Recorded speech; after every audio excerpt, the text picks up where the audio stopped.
है संस्कृताय। स्वागत है आपका संस्कारम सनसाइन चैनल में। तो मित्रों, आज हम आपको आदर्श प्रश्न पत्र 2 का भाग 3 कराएंगे और अर्थात मॉडल पेपर 2 का भाग 3 है। आज 2 भाग हमने करा दिए थे, आज भाग 3 है। प्रश्न देखिए, कामदेव के पास कितने बाण हैं? 3 बाण हैं, 5 बाण हैं, 7 है या 9 है? तो कामदेव के पास 5 बाण हैं। कश्चित भर्तु स्मरसि रसिके त्वम ही तस्य प्रियेति। यहाँ त्वम पद किसके लिए आया है? तो यह शारिका के लिए आया है। केशेषु चर्मरी हंति, यहाँ केशेषु पद में किस सूत्र से सप्तमी विभक्ति हुई है? तो ये निमित्त कर्म योगे से हुई है। ठीक, निमित्त कर्म योगे से केशेषु चर्मणि हंति ही। भानु भेदम रत्ना आलोक के छेद्रम प्रदीप प्रभाव नेय मति गहनम तमह। तो उचित पद का चयन करिए। लक्ष्मी मद, राज्य मद, राज्य सुख सन्निपात निद्रा या यौवन प्रभव है? तो ये यौवन प्रभव होगा। भवादृशा एवं भवंती भाजनानि उपदेशा नाम, यह सूक्ति किस ग्रंथ से संबंधित है? तो यह कादम्बरी से है। भवादृशा एवं भवंती भाजनानि उपदेशा नाम। कादम्बरी सुखनासोपदेश के अनुसार दोषों को गुण में बदल देता है। गुरु का उपदेश। सुखनास के अनुसार किनके हृदय में गुरु का उपदेश नहीं ठहरता? युवकों के में, मूढ़ व्यक्तियों के में, कामदेव के बाणों से घायलों में या फिर समृद्धशालियों के? तो ये कामदेव के बाणों से जो घायल होता है, सुखनास के अनुसार उनके हृदय में गुरु का उपदेश नहीं ठहरता। कादम्बरी का प्रधान रस है श्रृंगार रस। संस्कृत गद्य बृहत्त्रयी के कवि हैं भारवी, माघ, श्रीहर्ष या भास बहुभूति दंडी या दंडी बाण बहुभूति या दंडी बाण सुबंधु। तो संस्कृत गद्य बृहत्त्रयी के कवि हैं दंडी, बाण और सुबंधु। बहुभूति का उत्तर रामचरितम नाटक किस अवसर पर खेला गया था? तो शिवरात्रि के, पूर्णिमा के, दीपावली के या काल प्रियानाथ यात्रा के? तो ये काल प्रियानाथ यात्रा के। मालती माधवम की कथा है, काल्पनिक है। अशुद्ध युग्म पहचानिए। बाण भट्ट पांचाली रीति है। बहुभूति की गोड़ी है। अंबिका दत्त व्यास की लाठी नहीं है और कालिदास की वैदर्भी है। तो यही अशुद्ध है।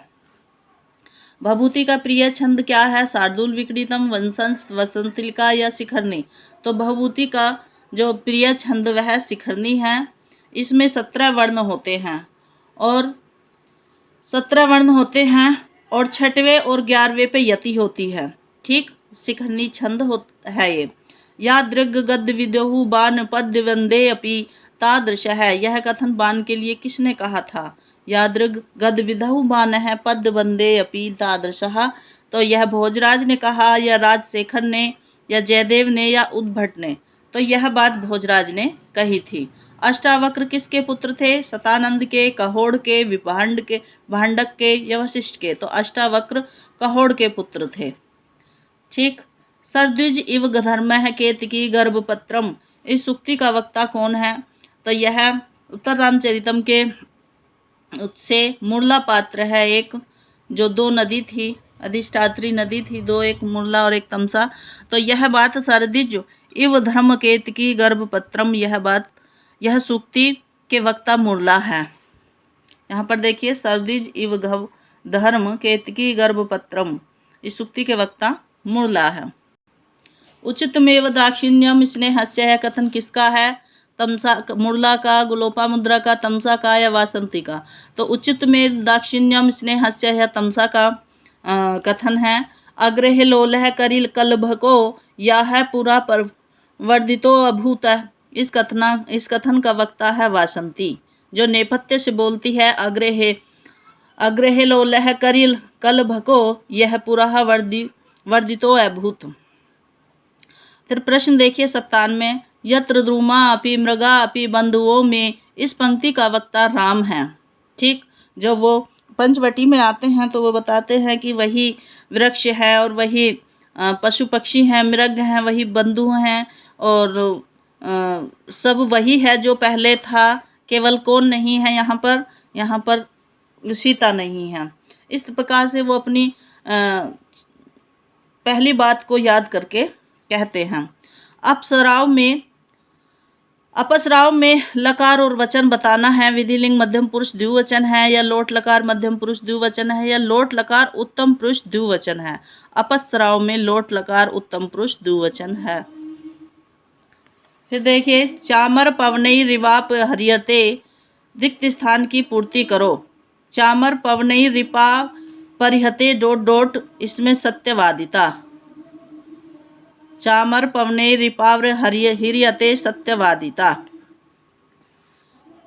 गंगे वसुजन्यपि तरंग बुध बुध चंचला, यह किसका विशेषण है? तो यह लक्ष्मी का विशेषण है। देखिए, असंगत विकल्प चाटिए। अंतर्लीनस्य दुखाग्ने रोद्याम ज्वलिष्यत और ऋषिनाम पुनराद्यानाम वाचम अर्थो अनुधावती। सीता देव्या स्वकर कलित ही शल्य की पल्लवाग्रही, छाया दुर्मय नियमित तार्क मयूख ताप, यही असंगत है। ठीक है।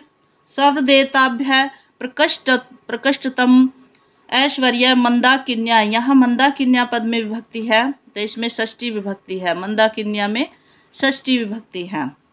ठीक है, पंचमी नहीं है, प्रथमा नहीं है, तृतीया नहीं है, षष्ठी विभक्ति है। सुतनु का सामासिक विग्रह होगा। शोभनम तनु यस्य सः, शोभना तनु यस्य सः, या शोभना तनु यस्याः सा, या शोभना नाचासो तनु, तो शोभना तनु यस्याः सः। दंपत्ति पद में समास होगा। कर्मधारय द्वंद्व तत्पुरुष सुपसुपा, तो द्वंद्व तत्पुरुष समास होगा। मर्मच्छेदी पद में संधि किस सूत्र से हुई है? तो स्तोश्चुनाश्चु सस छोटी छे च, या इनमें से कोई नहीं, तो ये छे च है। कर पल्लव है शह तस्या सह सेव जड़ो जड़ात परिभ्रष्ट है, यहाँ सह पद किसके लिए आया है? तो सीता के हाथ के लिए आया है। करान मम स्विद्यत स्विद्यन, यहाँ स्विद्यत है पद में विभक्ति है। प्रथमा है, द्वितीय है, या पंचमी है, या षष्ठी है, तो करान मम स्विद्यत है, स्विद्यन है, यहाँ स्विद्यत है पद में विभक्ति पंचमी है। फिर है कटुस्तूष्णी सहु सहयो नरवधीरयम तू पर विल्य है, यह पंक्ति किस ग्रंथ से संबंधित है? तो उत्तर रामचरितम से है। किए चिरम व मेघांतरेण पूर्ण चंद्र दर्शनम, यहाँ चंद्र पद से किसका संकेत किया गया है? तो यह राम से किया गया है। पन्य एवं व्याहरति शोकश्च, इसका वक्ता है तमसा है। पन्य एवं व्याहरति शोकश्च, इसका वक्ता तमसा है। आश्रम मृगोयम न हंतव्यो न हंतव्य, यह कथन है वैखानस का। आश्रम मृगोयम, यह जो आश्रम का मृग है, ठीक, और इसको नहीं मारना चाहिए, यह बात वैखानस ने कही थी। अर्थ त्राणाय वह शस्त्रम न प्रहर्तुम मनागसी, अभिज्ञान शाकुंतलम के किस अंक से संबंधित है? या प्रथम अंक से संबंधित है। विश्वामित्र किस नदी के किनारे तप कर रहे थे? तो वह गौतमी नदी के किनारे तप कर रहे थे। अयम से बल भित्सकः दुष्यंत है। अयम से बल भित्सकः दुष्यंत, यहाँ बल भित्त पद का अर्थ है इंद्र है। कालिदास को कवि कुलगुरु किसने कहा था? तो जयदेव ने कहा था। अभिज्ञान शाकुंतलम का सचित्र किस नदी तट पर बताया गया है? तो गंगा नदी तट पर बताया गया है। असंशयम छत्र परिग्रह क्षमा, यह पंक्ति अभिज्ञान शाकुंतलम के किस अंक से है? तो असंशयम छत्र परिग्रह क्षमा, तो यह प्रथम अंक से है। श्रिया दुरापह कथमीप्सितो हो भवेत, यह किस ग्रंथ से संबंधित है? श्रिया दुरापह कथमीप्सितो हो भवेत, तो यह नीति शतकम से है, या मेघदूतम से, या उत्तर रामचरितम से, अभिज्ञान शाकुंतलम से। श्रिया दुरापह कथमीप्सितो हो भवेत अभिज्ञान शाकुंतलम से है। ईप्सितः में प्रकृति प्रत्यय होगा, तो वह आप संकत। ईप, देखिए ईप साकत नहीं होगा, ईप सीकत नहीं है, आप संकत है। ईप्सितः आप संकत। शकुंतला दुष्यंत को किस अंक में प्रेम पत्र लिखती है?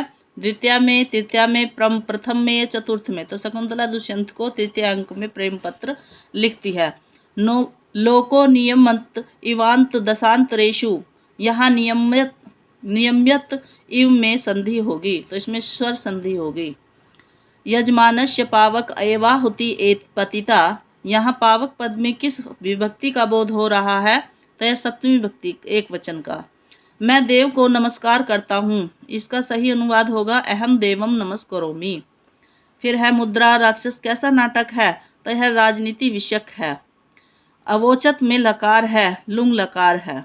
अवोचत में देखिए, अवोचत में लकार लंग नहीं है, लिट नहीं है, लृट नहीं है, लुंग लकार है। अवोचत में लकार लुंग लकार है। मुद्रा राक्षस कैसा नाटक है कि राजनीतिक परक है। और मैं देव को नमस्कार करता हूँ, उसका सही अनुवाद है अहम देवम नमस्करोमि। तो मित्रों, ये थी आपका आज आदर्श प्रश्न पत्र 2 का भाग 3 आज हमने कंप्लीट करा दिया है। अर्थात मॉडल पेपर 2 कंप्लीट हो चुका है। इसमें 125 प्रश्न हैं जो आपके टीजीटी में आते हैं। अब आरपीएससी सेकंड ग्रेड और आपका ये टीजीटी पीजीटी सभी संस्कृत प्रतियोगिता के लिए यह मोस्ट इम्पोर्टेंट प्रश्नोत्तरी थी। और यह वीडियो कैसी लगी? अगर अच्छी लगी है तो इसे लाइक करिए और न्यू है तो सब्सक्राइब करिए और ज़्यादा से ज़्यादा इस वीडियो को शेयर करिए। और मित्रों, आपका जो हमारा आपके लिए सहयोग बस इतना ही है कि हम आपको ये रिवीजन करा रहे हैं और ज़्यादा से ज़्यादा चाहते हैं कि आप अच्छा करो। और आपका सहयोग हमारे लिए यह होगा कि आप इसे लाइक और सब्सक्राइब और ज़्यादा से ज़्यादा से शेयर करें। तो इसी के साथ हम अपनी वाणी को विराम देते हैं। कल फिर मिलेंगे एक नई वीडियो के साथ। नमः संस्कृताय। धन्यवाद।